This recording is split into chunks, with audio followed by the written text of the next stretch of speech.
تو حق ہے میں حاضر ہوں، الہ الحق میں حاضر ہوں۔ اسے نسائی نے روایت کیا ہے۔ اگلی حدیث ہے، حج کا احرام باندھنے اور تلبیہ کہنے کے بعد ایک مرتبہ اللہم حجۃ لا ریاء فیہا ولا سمعۃ کہنا مسنون ہے۔ ان انس بن مالک رضی اللہ عنہ قال حج النبی صلی اللہ علیہ وسلم علی رحل رس وقطیفۃ تساوی 4 دراہم او لا تساوی ثم قال اللہم حجۃ لا ریاء فیہا ولا سمعۃ، رواہ ابن ماجہ۔ حضرت انس بن مالک رضی اللہ عنہ کہتے ہیں کہ رسول اللہ صلی اللہ علیہ وسلم نے ایسی سواری پر حج کیا جس کی زین پرانی تھی، اور آپ صلی اللہ علیہ وسلم کے جسم پر ایسی چادر تھی جو 4 درہم یا اس سے بھی کم قیمت کی تھی۔ آپ صلی اللہ علیہ وسلم یہ فرما رہے تھے، یا اللہ میں ایسا حج کر رہا ہوں جس میں نہ ریا ہے نہ کسی شہرت کی طلب مقصود ہے۔ اسے ابن ماجہ نے روایت کیا ہے۔ حج ایک بہت ہی اہم فریضہ ہے اور یہ ایک ایسی عبادت ہے جس پہ آپ مال بھی لگاتے ہیں، جان بھی لگاتے ہیں، یعنی ہر طرح کی قربانی دیتے ہیں، ہر چیز کی قربانی دیتے ہیں۔ تو اس کی حفاظت کا بھی بہت خیال رکھنا چاہیے۔ جیسا کہ حضرت ابراہیم علیہ السلام، حضرت اسماعیل علیہ السلام اتنا بڑا نیکی کا کام کر رہے تھے، خانہ کعبہ کی دیواریں بلند کر رہے تھے، اور کیا دعا کر رہے تھے، ربنا تقبل منا، اے اللہ ہم سے اسے قبول فرما لے۔ لہٰذا ہمیں دعائیں بھی کرنی چاہیے اور کوشش بھی کرنی چاہیے۔ پہلی کوشش کیا ہونی چاہیے؟ بالکل ڈھنڈورا نہ پیٹیں، کیا معلوم کہ کہیں ہمارے اندر دکھاوا آ جائے، کوئی ریا آ جائے، یا کوئی شہرت پانے کا شوق آ جائے کہ ہاں سب کو پتہ چلے جی ہم بھی حج کرنے جا رہے ہیں، اب ہم حاجی بن کر آئیں گے۔ نہیں، پوری کوشش کرنی چاہیے کہ سادگی کے ساتھ کیا جائے، بغیر بہت زیادہ ہر ایک کو بتا کے اور ڈھنڈورا پیٹ کے۔ اور دوسرا یہ کہ ہر چیز میں، کپڑوں میں اور اپنے رکھ رکھاؤ، ہر چیز میں سادگی ہو۔ یہ نہیں کہ بہت رنگ برنگے اب عبائے بن رہے ہیں اور لیٹسٹ فیشن اور ڈیزائنز جو ہیں وہ دیکھے جا رہے ہیں۔ نہیں، جو بھی آپ کے پاس سادے سے پرانے ہیں وہی پہنے، اور آقا صلی اللہ علیہ وسلم کی سنت پر عمل ہو جائے گا نا۔ یہاں پہ دیکھیے نا کہ چادریں بھی بہت سستی سی اور زین بھی پرانی۔ اللہ تعالیٰ ہمیں بھی اس کی توفیق عطا فرمائے، سادگی اختیار کریں اور بس خالص اللہ سبحانہ تعالیٰ کی رضا چاہنے کے لیے کریں۔ ہر لمحے ہماری یہی کوشش ہو، یہی نیت ہو کہ اللہ تعالیٰ اسے حج مبرور قبول کر لے، اور اس کے لیے ہمیں ہر اس چیز سے بچا لے جس سے یہ ہماری ساری محنت ضائع ہو جائے۔ ہر لمحے عاجزی ہو، اپنے لمحوں کی حفاظت ہو، کوئی لمحہ ایسا نہ ہو جو کہ کوئی ایسا کام ہم سے ہو جائے کہ ہمارا یہ حج جو ہے وہ ضائع ہو جائے۔ اللہ تعالیٰ ہمیں اس کی بہترین توفیق عطا فرمائے، آمین۔ اگلی حدیث ہے، تلبیہ کہنے کے بعد جنت حاصل کرنے اور جہنم سے پناہ مانگنے کی دعا کرنا مسنون ہے، یعنی آپ صلی اللہ علیہ وسلم کا طریقہ ہے۔ عن خزیمۃ ابن ثابت عن ابیہ رضی اللہ عنہما عن النبی صلی اللہ علیہ وسلم انہ کان اذا فرغ من تلبیۃ سأل اللہ رضوانہ والجنۃ واستعفاہ برحمۃ من النار، رواہ الشافعی۔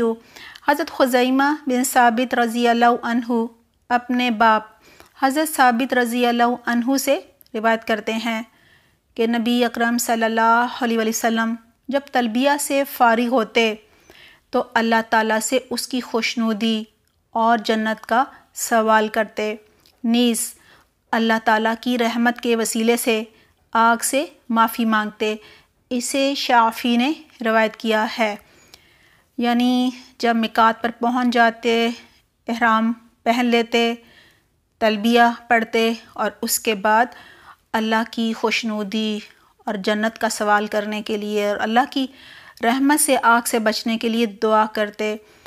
دعا تھی اللہم انی اسألک، اے اللہ بے شک میں آپ سے سوال کرتی ہوں، رضوانک والجنت، تیری رضا کا، تیری خوشنودی کا اور جنت کا، وَأَعُوذُ بِرَحْمَتِکَ، اور پناہ مانگتی ہوں تیری رحمت کے وسیلے سے، من النار، آگ سے۔ اللہم انی اسألک رضوانک والجنہ وَأَعُوذُ بِرَحْمَتِکَ من النار۔ تلبیہ پڑھنے کے بعد یہ دعا ضرور مانگ لینی چاہیے۔ اگر عربی میں یاد نہ ہو تو جو بھی آپ کی زبان ہے اس میں مانگ لیں، تاکہ اللہ سبحانہ تعالیٰ آپ کو اپنی حفاظت میں لے لے اور اللہ سبحانہ تعالیٰ اس حج کو قبول کر لے، شیطان کے وسوسوں سے اور اس کو ضائع ہونے سے بچا لے، ہر طرح کی ریاکاری، لوگوں کو خوش کرنے کے لیے کوئی عمل کرنا، دکھاوا، ان سب چیزوں سے اللہ تعالیٰ انشاءاللہ ضرور محفوظ رکھیں گے۔ تلبیہ کے بعد انی ارید الحج فیسرہ لی کے الفاظ کہنا سنت سے ثابت نہیں۔ یہ اس لیے بتایا جا رہا ہے کہ اس کا یہ مطلب نہیں ہے کہ ہم بس جو مسنون دعائیں ہیں وہی مانگیں، نہیں، ہر ایک اپنی زبان میں جو دعا چاہے مانگ سکتا ہے، اردو میں، پشتو میں، پنجابی میں، کوئی مسئلہ نہیں ہے۔ مناجات کرے، اللہ سے باتیں کرے، ہر ایک کے مختلف حالات ہوتے ہیں، مختلف سوچیں ہوتی ہیں، مختلف اس کے آگے پیچھے سب چل رہا ہوتا ہے، اس کے حساب سے وہ کوئی بھی دعا مانگ سکتا ہے۔ جیسا کہ حضرت موسیٰ علیہ السلام نے مشکل وقت میں صرف اللہ سبحانہ تعالیٰ سے دعا مانگی تھی۔ کیا کہا تھا؟ مناجات کر رہے تھے کہ ربی انی لما انزلت الی من خیر فقیر، اللہ تعالیٰ تو مجھے جو بھی خیر دے دے میں اس کے لیے فقیر ہوں۔ لہٰذا ہمیں دوسروں کو بھی وہی دعائیں پڑھنے کے لیے کہنا چاہیے جو مسنون ہو، جو مسنون نہ ہو وہ بالکل دوسروں کو نہیں کہنا چاہیے، ان کی اپنی مرضی، وہ اپنی زبان میں جو مرضی مانگیں، اللہ سبحانہ تعالیٰ کی ذات قبول کرنے والی ہے۔ اگلی حدیث ہے، بلند آواز سے تلبیہ کہنا حج کے اجر و ثواب میں اضافے کا باعث ہے۔ ان ابی بکر صدیق رضی اللہ عنہ ان النبی صلی اللہ علیہ وسلم سئل ای الحج افضل قال الحج والثج، رواہ ترمذی۔ حضرت ابو بکر صدیق رضی اللہ عنہ سے روایت ہے کہ رسول اکرم صلی اللہ علیہ وسلم سے دریافت کیا گیا، پوچھا گیا کون سا حج افضل ہے؟ آپ صلی اللہ علیہ وسلم نے ارشاد فرمایا جس میں بلند آواز سے تلبیہ پکارا جائے اور قربانی دی جائے۔ اسے ترمذی نے روایت کیا ہے۔ یہ بالکل یاد رکھنا چاہیے کہ افضل حج تو ہر ایک ہی کرنا چاہتا ہے، حج مبرور ہر ایک کی خواہش ہوتی ہے، تو یہاں دو چیزوں کا ذکر ہے۔ سب سے پہلے تلبیہ، جب ہماری زبان تلبیہ ادا کر رہی ہوگی تو پھر ہو نہیں سکتا کہ اس زبان سے کوئی ایسی بات ادا ہو کہ کسی کی دل آزاری ہو اور ہمارے اجر و ثواب میں کمی ہو جائے، یا کوئی ہم گناہ کما لیں، اپنا حج ضائع کر دیں۔ لیکن کیا یہ تلبیہ اونچی آواز میں مرد اور عورت دونوں کو پکارنا ہے؟ اجر جو اتنا زیادہ بتایا جا رہا ہے کہ افضل حج ہو جائے گا، وہ بھی آگے دیکھتے ہیں۔ اور دوسرا کام اس حدیث میں بتایا جا رہا ہے قربانی، یہ بھی یاد رکھنا چاہیے۔ اگلی حدیث ہے صرف مردوں کو بلند آواز سے تلبیہ پکارنا چاہیے۔ ان خلاد بن سعیب ان ابیہ رضی اللہ عنہما ان النبی صلی اللہ علیہ وسلم قال اتانی جبریل فامرنی ان آمر اصحابی ان یرفعوا اصواتهم بالاحلال، رواہ ابن ماجہ۔ حضرت خلاد بن سعیب رضی اللہ عنہ اپنے باپ حضرت سعیب رضی اللہ عنہ سے روایت کرتے ہیں کہ نبی اکرم صلی اللہ علیہ وسلم نے فرمایا میرے پاس جبریل علیہ السلام آئے اور مجھے اللہ کی طرف سے حکم دیا کہ میں اپنے اصحاب کو، اپنے ساتھیوں کو حکم دوں کہ وہ تلبیہ بلند آواز سے کہیں۔ اسے ابن ماجہ نے روایت کیا ہے۔ بلند آواز سے کیوں کہنا ہے؟ کیونکہ یہ اللہ سبحانہ تعالیٰ کا حکم ہے۔ اگلی حدیث ہے، عورت کو بلند آواز سے تلبیہ نہیں کہنا چاہیے بلکہ صرف اتنی آواز سے کہے جس سے وہ خود سن سکے۔ عن ابی ہریرہ رضی اللہ عنہ عن النبی صلی اللہ علیہ وسلم قال التسبیح للرجال والتصفیق للنساء فی الصلاة رواہ مسلم۔ حضرت ابو ہریرہ رضی اللہ عنہ سے روایت ہے، نبی اکرم صلی اللہ علیہ وسلم نے فرمایا، نماز میں امام کے بھولنے پر مردوں کے لیے سبحان اللہ کہنا ہے، عورتوں کے لیے ہاتھ پر ہاتھ مارنا ہے۔ اسے مسلم نے روایت کیا ہے۔ یعنی اگر امام کے پیچھے نماز پڑھ رہے ہیں مرد اور ان کے پیچھے عورتیں پردے میں، تو اگر امام کچھ بھول جائے، جیسے تراویح ہو رہی ہے، کچھ بھول سکتا ہے یا کوئی اور غلطی ہو سکتی ہے، تو مرد سبحان اللہ کہتے ہیں، لیکن عورتوں کو زبان سے کچھ کہنے کی اجازت نہیں، بلکہ وہ ہاتھ پر ماریں گی، یعنی جس سے آواز آتی ہے۔ جب ہاتھ پر مارا جاتا ہے تو ایسے آواز آتی ہے نا، تو اس طرح کرنے کی اجازت ہے۔ لہٰذا یہاں یہی کہنا مقصود ہے کہ تلبیہ عورتیں جو ہیں وہ بلند آواز سے نہیں کہیں گی بلکہ اتنی آواز میں کہیں گی کہ وہ سن سکیں۔ اگلی حدیث ہے، عمرہ میں طواف شروع کرنے سے پہلے تلبیہ کہنا بند کر دینا چاہیے۔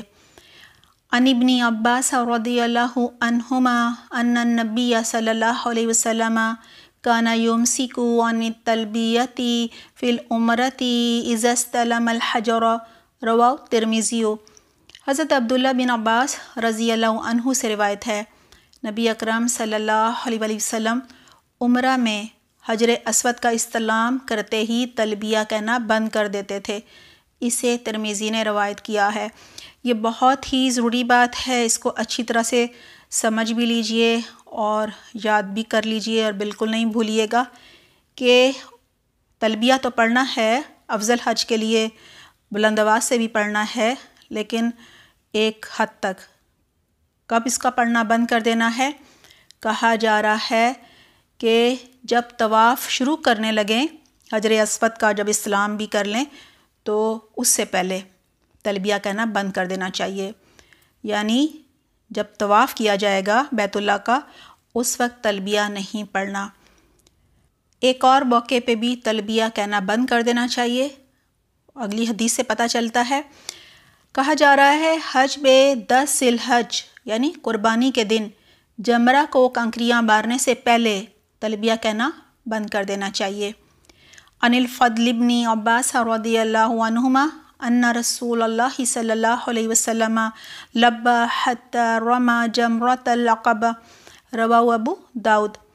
حضرت فضل بن عباس رضی اللہ عنہما سے روایت ہے کہ رسول اکرم صلی اللہ علیہ وسلم نے اپنے حج میں جمرہ عقبہ کو کنکریاں مارنے تک تلبیہ کہا۔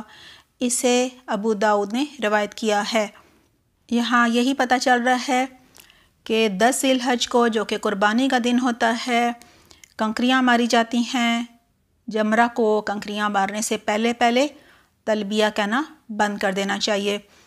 اگلی حدیث ہے، اہل قافلہ کا اجتماعی طور پر بلند آواز سے تلبیہ کہنا سنت سے ثابت نہیں، یعنی سب مل کے بالکل اکٹھے اس کو شروع کریں اور ایک طرح سے مطلب ایک ہی لہر میں سب ساتھ ہی اس کو مکمل کریں پھر شروع کریں، اس طرح سے نہیں، سنت سے یہ ثابت نہیں ہے، ایسا نہیں کرنا، بلکہ ہر ایک اپنا انفرادی طور پر جو ہے اس کو پڑھے۔